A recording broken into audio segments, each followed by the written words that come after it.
Bonjour à toutes et à tous. Aujourd'hui, présentation du KitchenAid, le food processor. Le mien, ça sera le 2 litres 100, à savoir qu'il existe aussi en 1 litre 7 avec une cuve un peu plus petite et un accessoire en moins. C'est cet appareil-là. Donc, en accessoire, vous retrouverez la tige de maintien des accessoires. On a également une lame pour faire tout ce qui est haché, une lame de pétrissage pour pouvoir faire par exemple de la pâte à gâteau ou de la pâte à tarte. Ensuite, vous avez 3 disques, avec le 2 litres 100 en tout cas ça sera 3. Le premier qui tranche et qui râpe en 2 mm, le deuxième qui tranche et qui râpe en 4 mm, c'est des disques réversibles, et le dernier qui ne fait que trancher en 6 mm. Comme je vous disais tout à l'heure, avec le 1 litre 7, en fait, on a un accessoire de moins, et c'est celui-ci. Cette lame-là en 4 mm réversible, vous ne l'avez pas. Donc, le lot livré avec le 1 litre 7, c'est ce lot-là. Voilà, c'est un petit peu dommage parce qu'en fait, vous n'avez du coup qu'une seule taille de râpe pour râper tout ce qui est carottes, fromage, etc. Et en 2 mm, c'est quand même assez fin. L'appareil du coup possède 2 vitesses, vous avez la vitesse 1 ou la vitesse 2. Ici vous avez un bouton pulse également et c'est un bouton également qui permet de stopper la découpe quand vous êtes en vitesse 1 ou 2. Vous faites une impulsion dessus et ça s'arrête. Petite chose très sympa également, il se déclipse d'une main. Ça n'est pas un appareil qu'il faut tourner avec beaucoup de force, etc. Il se reclipse de la même manière, tout aussi simplement. La cuve de l'appareil a un couvercle très simple à déclipser. Petite patte métallique ici que vous soulevez. Et vous pouvez retirer complètement le couvercle. Par contre, très attention aux poussoirs qui, eux, du coup, peuvent glisser et tomber. Donc, je vous conseille vraiment toujours de tenir vos poussoirs avec un doigt. Les poussoirs, d'ailleurs, sont très pratiques. Vous avez le poussoir principal d'une largeur un petit peu plus grande et le poussoir central qui est plus petit et qui permet par exemple de passer les carottes ou tous les aliments qui seront d'un diamètre assez petit. Côté pratique de cet appareil également, vous pouvez ranger tous ces accessoires dans la cuve. Vous mettez l'axe central, vous commencez par ranger la première lame tout en bas, la deuxième lame plastique qui se met là, et ensuite vous pouvez mettre vos 3 disques et remettre votre couvercle. Et le tout se range hyper facilement. On a un gain de place qui est plutôt pas mal. Dernier petit détail également par rapport au couvercle, il a un joint qui fait tout le tour. Donc quand vous faites des préparations assez liquides, c'est super parce que rien ne peut en fait s'échapper du bol. Nous allons donc maintenant faire une petite démo de l'appareil. Aujourd'hui, j'utiliserai uniquement les disques à découper parce que je n'ai rien à hacher tout simplement. Donc je vais commencer par râper du fromage et commencer par un râpé en 2 mm. Donc vous verrez, il y a 2 positions pour chaque disque. La position qui maintient le disque tout en haut de la cuve, c'est pour donc trancher, râper, etc. Et quand vous faites un quart de tour, votre disque descend plus bas pour la position rangement. Donc là, on met en position de découpe. On referme bien le couvercle. Et c'est parti pour du râpé de fromage. Là, c'est tout simplement un emmental assez moelleux d'ailleurs. Donc je mets mes morceaux dans la cuve, enfin dans la cheminée, pardon, du robot. Position 1.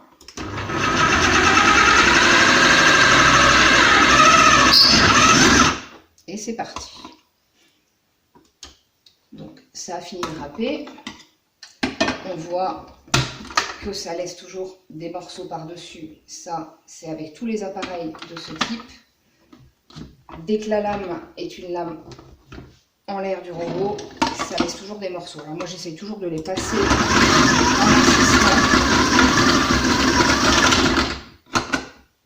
en insistant un petit peu pour que ça râpe quand même jusqu'au bout.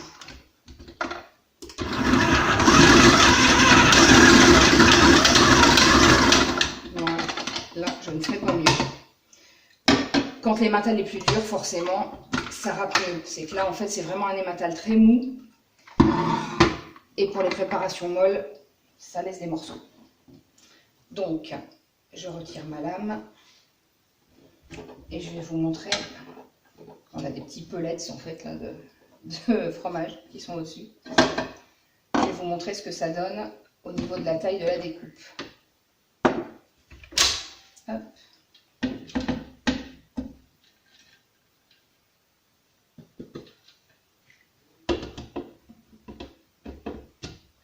Il faut juste le remettre dans le bon axe. Donc le râpé en 2 mm, ça donne ça. Un râpé, je dirais, classique, comme on peut trouver en sachet déjà pré-râpé en magasin. Maintenant, je vais essayer la lame numéro 2. Donc le râpé en 4 mm, plus gros. Alors, hop. Position haute toujours. On remet le couvercle. On le ferme bien. Je vais essayer un morceau à la fois. Donc toujours en position 1. Même chose, le morceau se couche et on a un morceau un peu plus gros qui reste un peu coincé. On va essayer de le faire passer avec l'autre.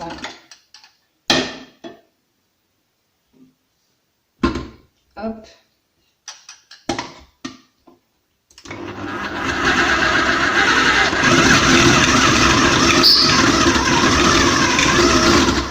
Bon, avec le râpé, c'est toujours un petit peu le même problème. Ça recommence à faire des boulettes de fromage. Ceci dit, ça avance quand même relativement bien quand on n'a pas de râpé à faire. Ça peut toujours se casser en morceaux ensuite. Hop, donc retrait de la lame.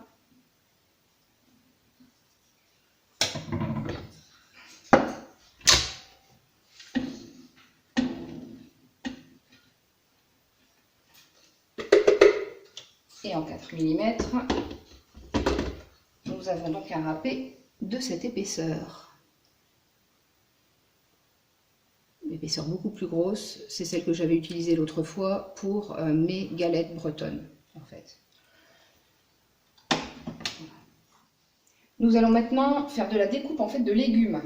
Donc je reprends ma lame en 2 mm et je vais la mettre pour commencer en position tranchée. Donc je remets mon couvercle.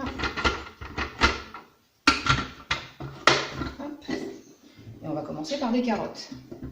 Donc la carotte, comme je disais tout à l'heure, on remet le poussoir, pardon, et on enlève le plus petit des deux. Comme ça, la carotte reste bien droite et normalement, elle se tranchera plus facilement et ça évitera qu'il y ait des gros morceaux qui tournent au-dessus de la lame de découpe. Je vais essayer en position 1.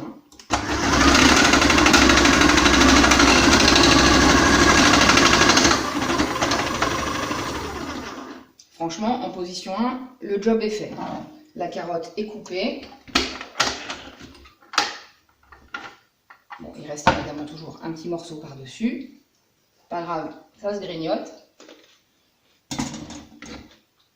Et je vais vous montrer ce que ça donne en taille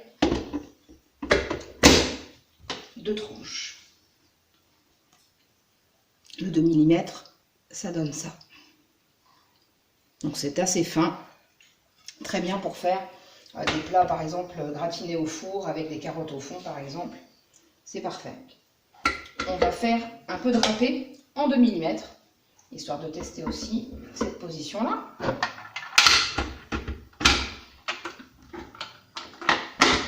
Donc toujours la petite cheminée. On essaie aussi en position 1.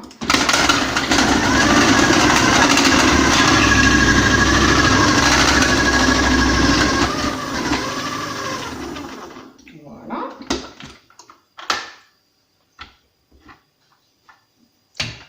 Toujours petit morceau restant, hein. Ça c'est avec tous les appareils, de toute façon ça fait toujours ça. Hop. Et je vais vous montrer le résultat. On obtient un râpé très fin en 2 mm. Carotte râpée comme on trouve par exemple en grande surface, en petite boîte déjà prête, là. Ça fait à peu près la même taille de râpé. On va continuer avec la lame 4 mm, donc celle qui n'est livrée qu'avec le 2 litres 100, je rappelle. D'ailleurs 2 litres 100 qu'on peut trouver actuellement uniquement sur la page officielle en fait de KitchenAid. Moi le mien je l'ai commandé directement chez eux parce que j'avais fait le tour en fait entre boulanger, Darty, etc. Et en fait ils n'avaient que le 1 litre 7. Voilà. Donc position 4 mm en tranchée.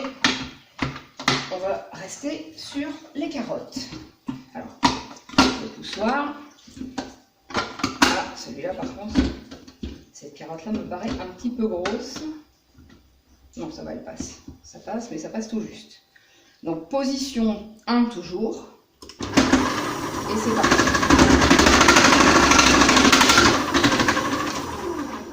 Le moteur consomme très peu en électricité. C'est un petit moteur, je crois que c'est uniquement 300 watts si je dis pas de bêtises, mais à vérifier, je ne sais plus. Par contre, il est très puissant. En fait, c'est un moteur qui consomme peu, mais qui a un très fort couple, en fait, si je puis dire. Et du coup, vos préparations, elles sont quand même très vite coupées. Alors, le couvercle, j'avais un petit peu de problème pour l'enlever. Je ne sais pas pourquoi. C'est le joint peut-être qui collait un peu. Donc, en tranchée.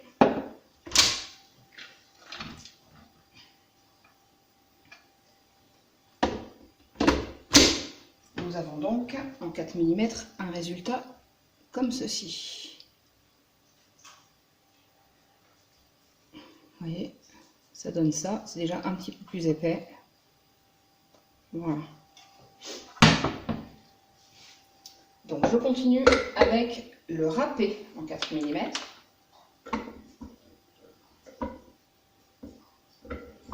Hop. Au passage, je fais tomber des petits bouts de carottes partout, c'est pas grave.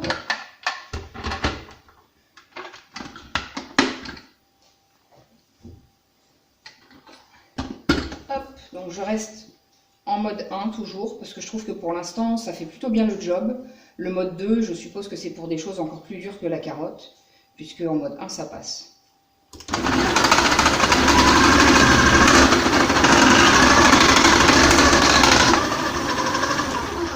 Bon, c'est relativement rapide quand même, hein. On découpe. C'est du speed. Ça, malheureusement...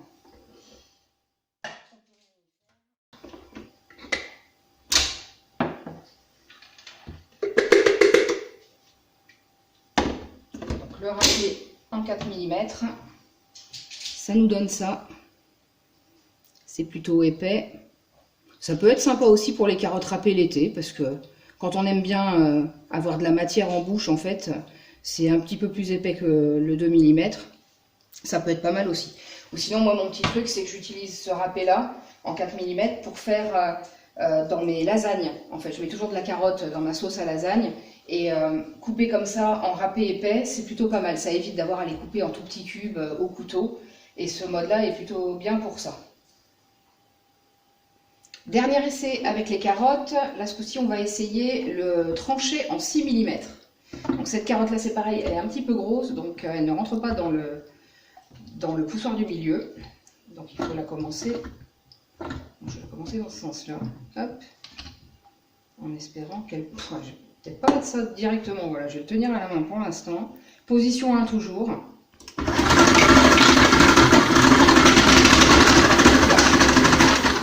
Elle part toute seule, hein. Il n'y a pas de souci. Au niveau puissance, il y a ce qu'il faut sous le capot, comme on dit. Hop. Donc trancher en 6 mm. Alors toujours bien sûr aussi, hein, petite information, bien tenir le morceau de plastique ici et faire super attention à vos doigts parce que la lame est quand même hyper tranchante. Vous avez vu le côté clic-clac, franchement ça c'est génial, hein, parce que c'est hyper pratique à enlever et à remettre. Donc voilà le résultat. Alors forcément, vu qu'elle ne rentrait pas dans la cheminée du milieu, ça fait des morceaux plus ou moins ronds en fait, hein, vu que la fin a été tranchée en biais. Mais ça vous donne cette épaisseur-là de carotte. Voilà. On va essayer de suite le trancher en 6 mm toujours pour les pommes de terre et les courgettes. Comme ça, on va avoir une idée de ce que ça donne.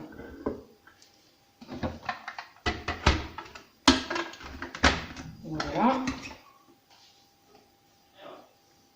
Donc ma courgette, qui est un peu trop grosse, que je vais devoir couper. Bah oui, je vais la trancher en hauteur, ça sera plus simple. Hop. Et hop. Donc toujours en position 1. J'ai mis mon poussoir à l'envers. Alors forcément le poussoir à l'envers, vous voyez, il rentre moins bien. Donc la prochaine fois, il faudra que je remette dans le bon sens. Oui, parce qu'il y a un sens au poussoir. Il n'est pas réversible. Du coup, ça s'est tranché un petit peu n'importe comment, je dirais. Parce que j'ai pas pu pousser, donc j'ai pas pu guider le légume. Hop, on va voir ce que ça donne.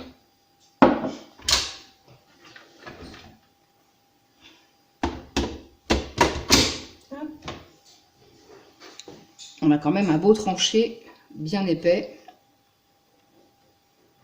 Voilà, 6 mm. C'est le plus épais des trois. Donc maintenant, pommes de terre avec le même mode.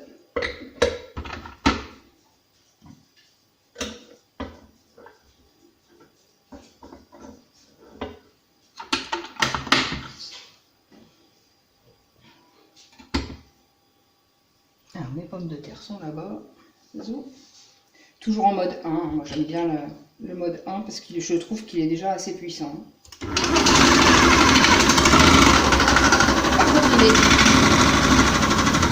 Il est tellement puissant qu'il part un petit peu, on voit qu'il est assez punchy, hein, le robot, faut quand même un peu le maintenir. Voilà. Donc résultat du tranché 6 mm pour les pommes de terre.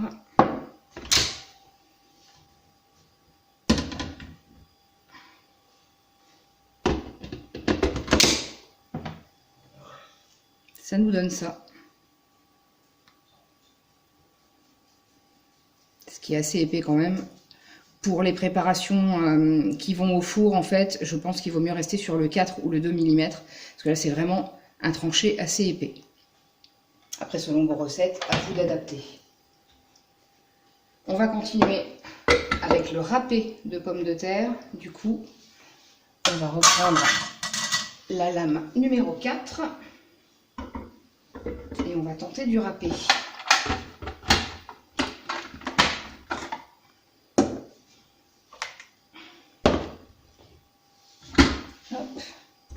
J'essaye toujours en mode 1. Je reste buté.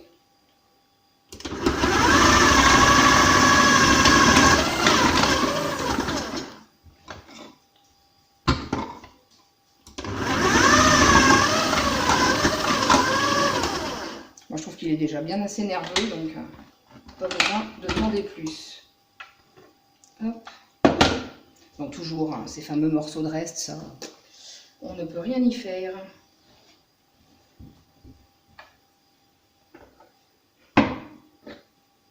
Le résultat.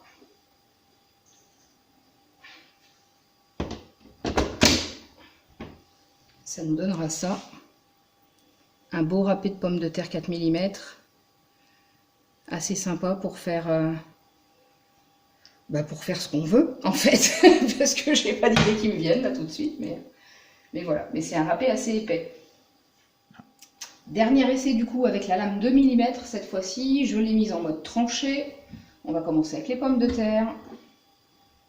la cheminée dans le bon sens, enfin le poussoir pardon dans le bon sens, avec la petite partie arrondie côté extérieur, pas comme tout à l'heure.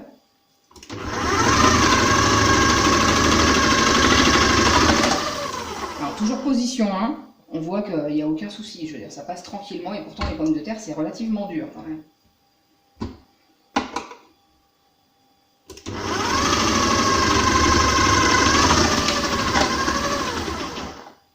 Voilà. Et pendant ce temps, mon chien s'énerve dans le canapé. C'est l'arche de Noé chez moi. Il y a chien, perroquet, chat aussi, mais les chats sont plutôt discrets, j'avoue. Ah, puis maintenant il aboie en plus, de mieux en mieux. Alors, le résultat de notre tranchée 2 mm, ça donne des tranches comme ceci. Et ce format-là, je dirais, c'est plutôt pas mal pour faire par exemple du gratin dauphinois. Là, franchement, on est sur du assez fin, ça cuit relativement vite du coup, et c'est pas mal du tout. Donc maintenant, le râpé, toujours en 2 mm. Je vais commencer par une pomme de terre, vu que j'étais là-dessus tout à l'heure. Hop. Position 1.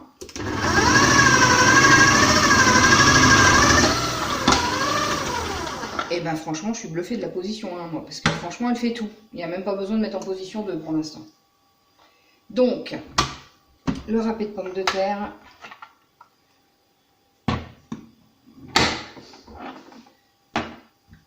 Ça va nous donner...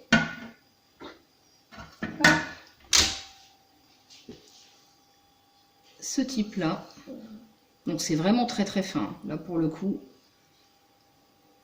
c'est même, je dirais, on le ressent même plus fin qu'en fait le râpé de tout à l'heure des carottes râpées en fait, c'est étonnant.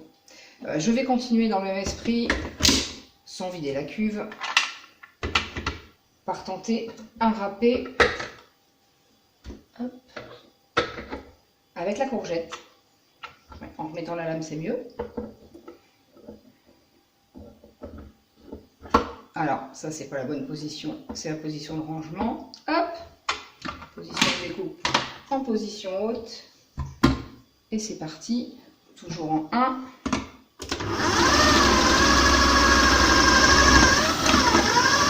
Et ça passe tranquille tout seul. Alors bien sûr, comme vous le voyez, hein, j'ai été obligée de couper en deux mes légumes, parce que la cheminée est quand même assez étroite et ça ne permet pas de passer des légumes entiers quand ils sont très gros. Mais ça, c'est le cas également avec pas mal d'autres types d'appareils.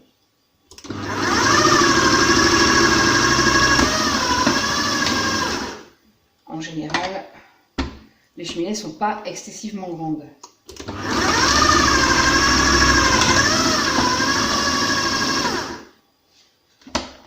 Alors, voyons le résultat. Hop, toujours les petites tranches qui restent par-dessus, classique.